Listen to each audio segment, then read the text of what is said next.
Hello students, welcome to this next part of 1.5, his first flight. So yesterday during the lesson we saw that the baby seagull was very afraid of taking his first flight. His two brothers and his sister had already taken their flight.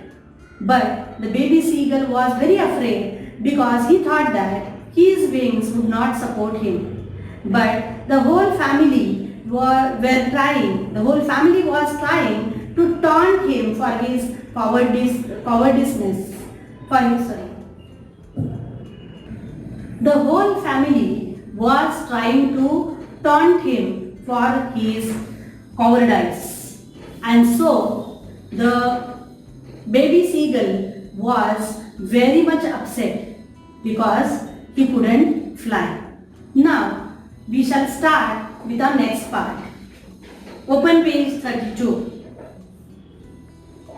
Ga, ga, ga, he cried, begging her to bring him some food. So when he saw his mother tearing the piece of the fish and scraping each side of her beak on the rock, the baby seagull got mad at the sight of the food. So he started crying loudly.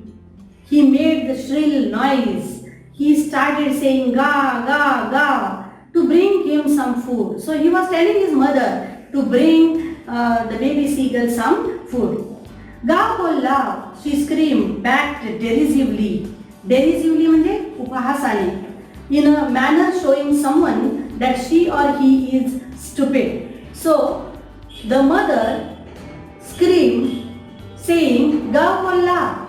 That means she was telling something to the baby seagull. And म्हणजे उपहासाने आई त्याला रागावत होती, म्हणत होती काय मुलगा तू अजिबात उड्डाण घेत नाहीस, तुझं तू उड्डाण घे, तुझं तू फूड घेऊन ये. But he kept calling plaintively, and after a minute or so he uttered a joyful scream. Plaintively म्हणजे केविलवाणे होऊन, expressing sorrow.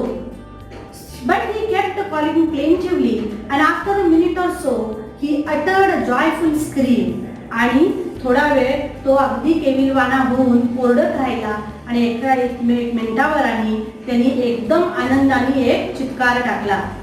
His mother had picked up a piece of the fish and was flying across to him with it. So his mother, with the fish in her beak, she was flying around that baby seagull, so that she thought that the baby seagull would fly to catch that fish. So she was trying to go forward near the baby seagull with the fish. He leaned out eagerly, tapping the rock with his feet, trying to get nearer to her as she flew across. So her mother was flying, the baby seagull's mother was flying across, and the baby seagull was tapping his feet and trying to get nearer to her so that he could catch the fish. But when she was just opposite to him, she halted. Halted means stopped. Her wings motionless, without any movement. She did not move. She did not make any movement. She halted there. She stopped there when she came just opposite to the baby seagull. The piece of fish in her beak almost within reach of his beak. So, आई त्याच्या समोर बरोबर आल्यानंतर ती तिथेच थांबली थोडा वेळ. काही मुवमेंट केल्या नाही. तिचे विंग्स सुद्धा तिथल्या तिथे थांबले, मोशनलेस. आणि जवळजवळ त्याच्या चोचीपर्यंत तिने मासा आणला की जेणेकरून तो मासा घेण्यासाठी तो झडप घालेल आणि मग तरी तो उड्डाण करेल. He waited a moment in surprise, wondering why she did not come nearer. So the baby seagull was thinking, mother has come so near to me, but why she is not coming nearer to me, or why she is not giving that fish to me? So he waited there. He was very much surprised. He waited there a moment in surprise. तो एक क्षणभर आश्चर्याने थबकला. त्याला वाटलं अरे आई चोचेपर्यंत अगदी मासा घेऊन आली आहे, पण मला का नाही देत. Wondering why she did not come nearer, and then maddened by hunger, he dived at the fish. आणि मग अगोदरच तो इतका भुकेलेला होता, 24 तासापेक्षा जास्त उलटून गेले, त्याला खायला काही नव्हतं आणि मग तो असा फळा झाल्यासारखा झालेला होता आणि त्याला प्रचंड भूक लागलेली होती आणि शेवटी एकदाचा त्याचा संयम सुटला आणि त्यांनी आपल्या भीतीवर मात करून आईच्या तोंडामध्ये असलेला तो मासा घेण्यासाठी त्यानं झडप घातली, त्यानं सूर मारला किंवा त्यानं उडी मारली. With a loud scream, he fell outwards and downwards into space. So he fell outwards and downwards. He screamed loudly and he dived for the fish. जोरात तो किंचाळला आणि त्यानं त्या माशा मिळवण्यासाठी झडप घातली आणि मग तो बाहेर पडला आणि डाऊनवर्ड्स तो खाली जाऊ लागला, इनटू द स्पेस, अवकाशामध्ये तो विहारू लागला. Then a monstrous terror seized him and his heart stood still. And when he came to know that he has already flown, he has taken the first step towards flying, at that time the monstrous terror seized him. Monstrous means shocking. एक मोठी भयानक भीतीनं त्याच्या हृदयाचा ठोका चुकला. His heart stood still. He could hear nothing. He couldn't hear anything. अक्षरशः तो सुन्न झाला. But it only lasted a minute. पण हा सुन्नपणा किती वेळासाठी होता? फक्त 1 मिनिटासाठी होता. 1च मिनिटात काय घडलं? The next moment he felt his wings spread outwards and he came to know that his wings he has spread outwards. He has opened his wings to fly. He could feel the tips of his wings. The wind rushed against his breast feathers, then under his stomach and against his wings. The wind rushed against his breast feathers. म्हणजे छातीवरील जी पिसं असतात त्याच्यामध्ये वारं भरल्याची त्याला जाणीव झाली. त्याला लक्षात आलं की अरे आपले विंग्स आपण पसरवलेले आहेत आणि वारं आता माझ्या या विंग्स मध्ये शिरलेलं आहे, फेदर्स मध्ये शिरलेलं आहे. Then under his stomach and against his wings, आणि मग पोटाकडे सरकलं, छातीकडून पिसांमध्ये तिथून पोटाकडे सरकलं आणि मग ते पंखांमध्ये वारं भरलं आणि त्यानं भरारी घेतली. He could feel the tips of his wings cutting through the air. वारा छेदतो आहे असं त्याला भास झाला. त्याच्या विंग्सला वारा तो घासून जात होता. त्याला लक्षात आलं की वारा छेद देतो आहे आपल्याला. He was not falling headlong now. आता तो काही कपाळावरती, कपाळमोक्ष म्हणतो हेडलॉंग म्हणजे. He was not falling headlong now. आता काही तो पडणार नव्हता. He was soaring gradually downwards and outwards. Soar म्हणजे भरारी घेणं, सोअरिंग. आता त्याला लक्षात आलेलं होतं की he is flying high up in the air and downwards and outwards. खाली जात होता, बाहेर येत होता, वरती जात होता. अशा पद्धतीनं तो भरारी घेऊ लागलेला होता. He was no longer afraid. आता तर त्याची भीतीच राहिलेली नव्हती, पूर्ण भीती त्याची मोडलेली होती. ही जस्ट फेल्ट बिट डिझी. आता त्याला काय वाटत होतं थोडंसं, कारण इतक्या उंचावरून तो खाली बघतोय. So he was feeling dizzy. चक्कर आल्यासारखं वाटत होतं, भोवळ आल्यासारखं वाटत होतं. Dizzy means the meaning is given there, having an uncomfortable feeling of spinning around and losing one's balance. Balance गेल्यासारखं वाटत होतं, चक्कर आल्यासारखं वाटत होतं, भोवळ आल्यासारखी वाटत होती. Then he flapped his wings once and he soared upwards. आणि मग एकदा पंख फडफडले आणि तो पुन्हा एकदा वरती भरारी घेऊ लागला. गा गा गा गा गा गा गाव कोल्हा. His mother swooped past him. Swooped that means dived. Her wings making a loud noise. आई आवाज करत होती. बघा तिचा आवाज काय आहे, गा गा गा. असं 2 वेळा ती म्हणतीये गाव कोल्हा. That means she is also very happy. So she dived, she swooped past him. And her wings making a louder noise. तिच्या आणि पंखांचा आवाज मोठमोठ्यानं करत ती आता खुश झालेली होती की आपल्या मुलाने एकदाशी भरारी घेतली. He answered her with another scream. पुन्हा एकदा एक दुसरा किंचाळी तिनं ती ओरडली आई. आणि then his father flew over him screaming. तो पण वडील आले, वडील सुद्धा किंचाळायला लागले. बघा आई वडिलांना ज्यावेळेस एखादं मूल एखादी गोष्ट करतं, एखादी पहिल्यांदा यशस्वी होतं एखाद्या गोष्टीमध्ये, त्यावेळी आई वडिलांना किती आनंद होतो. तसंच आपलं सुद्धा असतं. आपल्या सुद्धा आई वडिलांना ज्यावेळेस आपण एखादी चांगली गोष्ट करतो त्यावेळी आपले आई वडील सुद्धा असे आनंदित होतात. म्हणून तुम्हाला जेव्हा मार्क्स होणार आहे 10वी मध्ये, त्यावेळी तुमचे सुद्धा आई वडील अशाच पद्धतीने आनंदित होणार आहे. Then his father flew over him screaming. आणि मग वडील सुद्धा किंचाळायला लागले. He saw his 2 brothers and his sister flying around him, curveting and banking and soaring and diving. आणि मग त्याचे भाऊ बहीण सुद्धा त्याच्या भोवती फिरायला लागले आणि कर्वेटिंग म्हणजे डौलदार झेप घेऊ लागले, अँड बँकिंग म्हणजे एक बाजू वर करून वळणदारपणे ते सुद्धा उडू लागले, अँड सोरिंग अँड डायव्हिंग आणि भरारी घेऊ लागले आणि सूर मारू लागले. इतके सगळेजण आनंदित झालेले होते. Students, you will see now the picture of how the mother is trying to encourage him to take his first flight. See, the mother has fish in her beak and this is the baby seagull, and she is trying to go around him with the fish in her beak, and when she comes exactly opposite to the baby seagull, she has a beak. She has a fish in her beak and she is trying to call the baby seagull to come and catch or take the fish, take his own food. And here you will see that the baby seagull wanted the fish, so the baby seagull did not get afraid, and the young seagull was trying to fly. He took his first flight high up in the air. Here you can see how the baby seagull is flying. Yes, and the next slide, these pictures you will see here, this is curveting. You can see here, curveting means leaping like a horse. Do you know how the horse tries to run?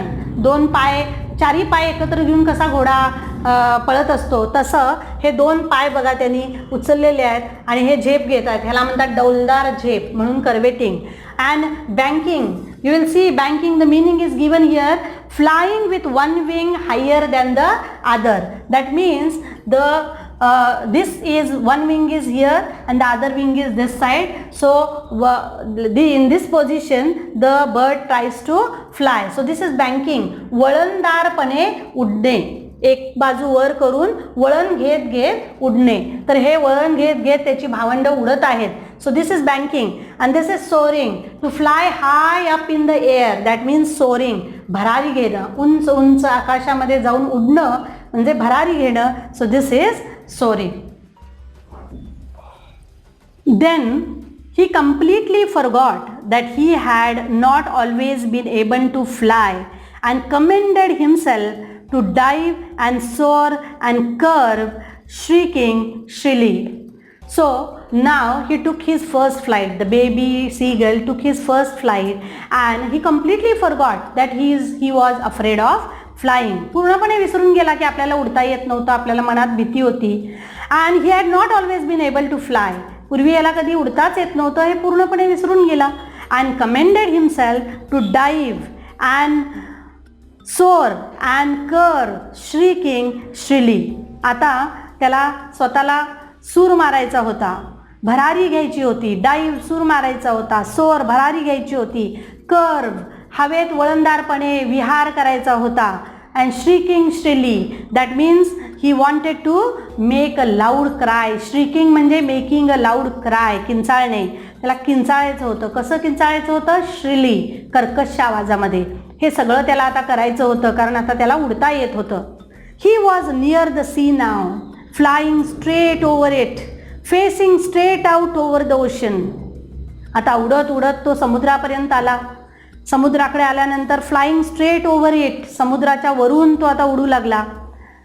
Facing straight out over the ocean, समुद्राच्या दिशेनं जसा उडायला लागला तसा समुद्राच्या विरुद्ध दिशेनं वर जायला सुद्धा त्याला यायला लागलं. He saw a vast green sea beneath him. Vast म्हणजे विस्तीर्ण, विशाल, खूप मोठा विशाल असा समुद्र त्याला खाली पाहिल्यानंतर दिसत होता. With little ridges moving over it. Ridges a chain of hills, पर्वतांची रांग किंवा सुळके. त्याला खाली पाहिल्यानंतर जसा समुद्र दिसत होता तसाच त्याला रिजेस दिसत होते, पर्वतांच्या रांगा दिसत होत्या किंवा सुळके दिसत होते. अँड ही टर्न्ड हिज बीक साइडवेज अँड कॉव्ड अम्युज्डली. आणि मग त्यानं आपली बीक एका बाजूला केली आणि आनंदाने तो चित्कारू लागला, आनंदाने ओरडू लागला, कारण आता त्याला वेगवेगळ्या प्रकारे soaring and curvetting and banking and diving या सगळ्या गोष्टी आता करता येऊ लागल्या. So he was very very happy. His parents and his brothers and sister had landed on this green flooring ahead of him. आता या हिरव्यागार फ्लोरिंगवरती, आता हिरवगार फ्लोरिंग म्हणजे कोणतं, तर समुद्राचं, या समुद्राच्या पाण्यावरचं, या पाण्याला हिरवं फ्लोरिंग म्हटलेलं आहे. तर या हिरव्या पाण्यावरती आता त्याचे भावंड, त्याचे आई वडील सगळेजण उतरलेले होते. They were beckoning to him, calling shrilly. Beckoning, to beckon म्हणजे खुणावणे. बेकन इथं अर्थ दिला आहे बघा, to give a signal, to move near or to follow, इशारा करणे किंवा खून करणे. तेव्हा खुनेनं, इशाऱ्यानं ते बोलवत होते त्याला की तू सुद्धा या हिरव्या फ्लोरिंगवरती ये, या पाण्यावरती तू सुद्धा आमच्याबरोबर बैस. कॉलिंग श्रीली, कर्कश आवाजात ओरडत होते. He dropped his legs to stand on the green sea. आणि मग त्याने आपली पावलं त्या पाण्यावरती ठेवली. कशासाठी, त्याच्यावर उभं राहण्यासाठी. His legs sank into it, पण त्याला सरळ उभं राहता आलं का. His legs went inside the water, पाय पाण्यावरती ठेवल्यावर पाण्यात बुडायला लागले. He screamed with fright, so he again became afraid. So he screamed, आणि घाबरला तो. पाणी आता त्याच्यात आपण बुडतोय की काय, त्यामुळे तो किंचाळला. And attempted to rise again flapping his wings. And he made an attempt to rise above the water. पाण्याच्या वर यायचा त्यानं प्रयत्न केला. कसा प्रयत्न केला, पंख फडफडवले आणि वर यायला लागला. But he was tired and weak with hunger and he could not rise. He had already flown so much now. He had soared and he had dived. So he became weak due to hunger. आता त्याला भुकेनं तो व्याकुळ झालेला होता, अशक्त झाला. अगोदरच पहिली flight घेतली, पहिल्यांदाच आपण उडलो म्हटल्यानंतर उडण्याच्या बऱ्याचशा कला तो करू लागला. आता उडून उडून थकला तो, थोडासा अशक्त झाला, भुकेनं व्याकुळ झाला होता. सो कुड नॉट राईज, त्यामुळे त्याला वरती येता येईना. Exhausted by the strange exercise. So it was a big and strange exercise for him to learning how to fly. His first flight, soaring and curving and banking and diving, it was a very strange exercise for him. त्याच्यासाठी हा खूपच मोठा व्यायाम होता. His feet sank into the green sea and then his belly touched it and he sank no farther. See, his feet sank in the green sea. त्या हिरव्या पाण्यामध्ये, त्या समुद्रामध्ये, हिरव्यागार समुद्रामध्ये त्याचे पाय खाली बुडाले, पण तोपर्यंत his belly also touched it. त्याचं पोटसुद्धा त्या पाण्याला लागलं. And then he sank no farther, म्हणजे अजून खोलवर काही तो गेला नाही, कारण त्याचं पोट पाण्याला लागल्याबरोबर तो काय करायला लागला, पोहू लागला. त्याला आता पोहायचं जमायला लागलं. He was floating on it, आता तो तरंगू लागला त्या पाण्यावरती. And around him his family was screaming, praising him, and their beaks were offering him scraps of dogfish. And his family was also so happy that the baby seagull could now float on this green sea, on this water, and they also started screaming. ते पण किंचाळायला लागले. Praising him, त्याचं कौतुक करू लागले. And their beaks were offering him scraps of dogfish. ते फेर धरून कलकल करू लागले, आनंदानं नाचू लागले, त्याचं कौतुक करू लागले. आणि मग त्याच्यासाठी त्या डॉगफिशचे तुकडे, डॉगफिश हा सुद्धा फिशचा प्रकार आहे, तर त्याचे ते तुकडे त्याला आणून ते आता देऊ लागले, त्याला भरवू लागले. म्हणजे त्याला इतकी भूक लागली होती, आता त्याला ते खाऊ देण्यासाठी मदत करू लागले. So in this way he had made his first flight. अशा पद्धतीनं त्यानं त्याची पहिलं उड्डाण, आयुष्यातील पहिली भरारी या बेबी सीगलनं घेतलेली होती. आता तुम्हाला मी चित्र दाखवते, रिजिस म्हणजे काय. Let us see the slide now. Let us see the picture. Flies high up in the sky. He can see the water here. This is the sea, and here there you can see the ridges. पर्वतांच्या रांगा तुम्हाला इथं दिसतायत ना, याला म्हणतात ridges. आणि तो सूर मारायला शिकला, डायव्हिंग करायला शिकला, तर अशा रीतीने तो पाण्यात पहिल्यांदा पाय त्याचे टेकवले त्यानं, आणि मग त्याच्यानंतर तो खाली त्याचे पाय गेल्यानंतर त्याचं पोट पाण्याला टेकलेलं आहे. And then he started floating on the water. अशा रीतीनं तो पाण्यावरती तरंगू लागला. In this way, the baby seagull अशा पद्धतीनं डायव्हिंगमध्ये इथं पाण्यावरती तो यूट टेकलेला आहे, पाय टेकल्यानंतर ते पाण्याच्या खाली जाऊ लागले आणि मग खाली जाताना अशा पद्धतीनं पाय खाली गेल्यावरती त्याचं पोट पाण्याला टेकलेलं आहे. So his belly touched the water and now the baby seagull understood that he can float on the water. In this way he started floating on the water and then his family became very very happy. They praised him. So in this way he had made his first flight. त्याच्या आयुष्यातलं पहिलं उड्डाण त्यांनी केलं. And now I think so in this way the baby seagull learned an important lesson in life, that courage and self confidence are very very important to get success in life. So children, you must have understood the lesson. So now what you have to do is you have to read the lesson carefully once or twice, understand the meanings, learn the meanings by heart and try to solve the exercise from the textbook. Okay? Thank you. See you again. Bye bye.